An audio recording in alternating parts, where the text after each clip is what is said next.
আপনার স্বপ্নের বাড়িটা কিভাবে রং করবেন, বাড়ির বাহিরে কোন রংটা করলে সবচেয়ে বেশি সুন্দর হবে এবং দীর্ঘস্থায়ী হবে, রং করার নিয়মটা কি, শুরু থেকে শেষ পর্যন্ত তুলে ধরেছি আজকের এই ভিডিওতে। আপনার যত আক্ষেপ সবকিছুই আজকে জানতে পারবেন ভিডিও থেকে। ভালো লাগলে ভিডিওটা শেয়ার করে দিবেন আর ফলো করে সাবস্ক্রাইব করে সাথে থাকবেন পেইন্ট সম্পর্কে ভিডিওগুলো আপনার মোবাইলে দৈনিক পাওয়ার জন্য। ভিডিওটা খুব ভালোভাবে দেখতে হবে, বুঝতে হবে, কোনোভাবেই স্কিপ করা যাবে না, কারণ ভিডিওতে প্রতিটা কথাই গুরুত্বপূর্ণ। শুরুতেই দেখুন 120 নাম্বার পাথর দিয়ে ভালোভাবে ঘষে নিচ্ছি। শুরুতেই 120 নাম্বার পাথর দিয়ে ঘষে নিতে হবে। খুবই গুরুত্বপূর্ণ একটা কথা বলে রাখি, ঘষার মানে এই না যে ঘষে ওয়ালগুলো সমান করা। ঘষার কারণ হলো যখন প্লাস্টার করে তখন কিছু আলগা সিমেন্ট বালু লেগে থাকে, আর পাথরের সাহায্যে ঘষলে আলগা ধুলো বালুগুলো পড়ে যায়। এই জন্যই পুরো বাড়িটা খুব ভালোভাবে ঘষে নিতে হয়। আশা করি বুঝতে পারছেন। যখন আমাদের ঘষা কমপ্লিট হয়ে গেছে, এবার আমরা ট্রুকেয়ার ওয়াল পুট্টি ব্যবহার করব। এই জায়গাটাতে বুঝতে একটু অসুবিধা হতে পারে, আমি ক্লিয়ার করে দিচ্ছি। দেখুন, যখন ঘষা কমপ্লিট, এখন আমরা ট্রুকেয়ার ওয়াল পুট্টি ব্যবহার করছি। তার কারণ হলো এই বাড়ির প্লাস্টারটা নরম হয়ে গেছে, শক্ত করার জন্য ট্রুকেয়ার ওয়াল পুট্টি ব্যবহার করছি। আর ট্রুকেয়ার ওয়াল পুট্টি ব্যবহার করতে হলে কিভাবে করতে হবে, ট্রুকেয়ার ওয়াল পুট্টি পানির মধ্যে খুব ভালোভাবে মিশ্রিত করে রেখে দিতে হবে 30 থেকে 40 মিনিট। রেখে দেওয়ার পর দেখুন ওয়ালগুলো ভিজিয়ে তারপর ভিজা ওয়ালের মধ্যে অ্যাপ্লাই করতে হবে। আমরা এখানে দেখুন ভিজিয়ে নিচ্ছি আর পিছন দিক দিয়ে সাথে সাথেই ট্রুকেয়ার ওয়াল পুট্টি ব্যবহার করছি। ট্রুকেয়ার ওয়াল পুট্টি ব্যবহার করার কারণ হলো শুধুমাত্র ওয়ালগুলো শক্ত করার জন্য। ট্রুকেয়ার ওয়াল পুট্টি করার পর এবার আমরা 12 ঘন্টা পরে 120 নাম্বার শিরিষ কাগজ দিয়ে খুব ভালোভাবে ঘষে নিচ্ছি পুরো বাড়িটা। আমি আবারও বলছি, ট্রুকেয়ার ওয়াল পুট্টি ব্যবহার এই জন্যই করেছি, বাড়ির প্লাস্টারটা নরম। যদি বাড়ির প্লাস্টার নরম না থাকে তাহলে ট্রুকেয়ার ওয়াল পুট্টি ব্যবহার করার কোনো দরকার নেই। 120 নাম্বার পাথর দিয়ে ঘষার পর ঝাড়ু দিয়ে পরিষ্কার করে ডাইরেক্টলি আপনাকে ব্যবহার করতে হবে প্রাইমার, অর্থাৎ সিলার ব্যবহার করতে হবে। ট্রুকেয়ার ওয়াল পুট্টি করার পর 12 ঘন্টা রেখে দিয়েছি, তারপর এখন আমরা স্যান্ডার করে নিচ্ছি।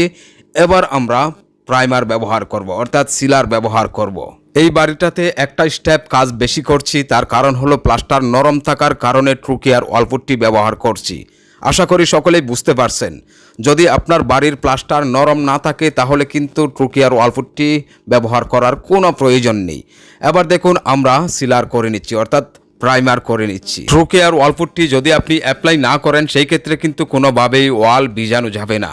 অনেকেই মনে করেন পাথর দিয়ে ঘষার পর খুব ভালোভাবে বাড়ি ধুতে হবে। দেখুন, ভুল করেও এই কাজটা করবেন না। ট্রুকেয়ার ওয়াল পুট্টি ব্যবহার করছি বলেই কিন্তু আমরা পানি দিয়ে ভিজিয়ে তারপর ব্যবহার করছি।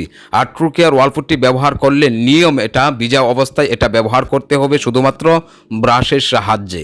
আমরা ব্রাশের সাহায্যে ব্যবহার করে তারপর 120 নাম্বার শিরিষ কাগজ দিয়ে ঘষে তারপর কিন্তু আমরা সিলার ব্যবহার করেছি। সিলার ব্যবহার করে রেখে দিয়েছি 12 ঘন্টা। 12 ঘন্টা রাখার পর এখন আমরা প্রথম কোট পেইন্ট অ্যাপ্লাই করছি। এবার আসুন আপনার বাড়িটাতে কোন মানের পেইন্ট করবেন। যদি আপনি আপনার বাড়িটাতে ভালো মানের পেইন্ট করতে চান সেই ক্ষেত্রে আপনি 4টা সুবিধা পেয়ে যাবেন। তার মধ্যে 10 বছরের পারফরমেন্স ওয়ারেন্টি থাকবে, ওয়াটারপ্রুফিং হবে, ধুলোবালু প্রতিরোধী হবে এবং শাইনিং থাকবে, অর্থাৎ গ্লেজ থাকবে। এই 4টা সুবিধা আপনি পেয়ে যাবেন।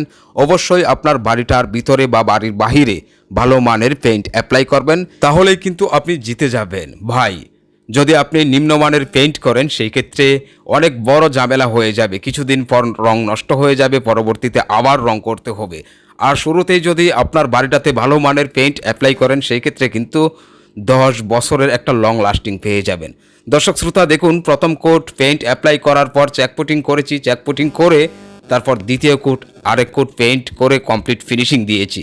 তারপর লাস্ট বাড়ির বিটগুলোকে কালারিং পেইন্ট করেছি। আর দেখুন স্পেশাল ফিনিশিং দিয়ে পেইন্ট কমপ্লিট করার পর এবার দেয়ালের মধ্যে গ্লেজ দিচ্ছে। তার কারণ হচ্ছে ভালো মানের পেইন্ট অ্যাপ্লাই করেছি এবং কাজের ধরনটা তো দেখলেন। দেখুন ওয়ালগুলোতে শাইনিং দিচ্ছে। বৃষ্টি আসলে বৃষ্টির পানি পড়ার সাথে সাথেই কিন্তু রংটা নিচে পড়ে যাবে কচু পাতার মতোই। এই ছিল আমাদের আজকের ভিডিও। দেখা হবে ইনশাআল্লাহ পরবর্তী ভিডিওতে। ভালো লাগলে অবশ্যই আমাদের চ্যানেলটি সাবস্ক্রাইব করুন, ফলো করুন ফেসবুক পেজ। ধন্যবাদ সকলকে।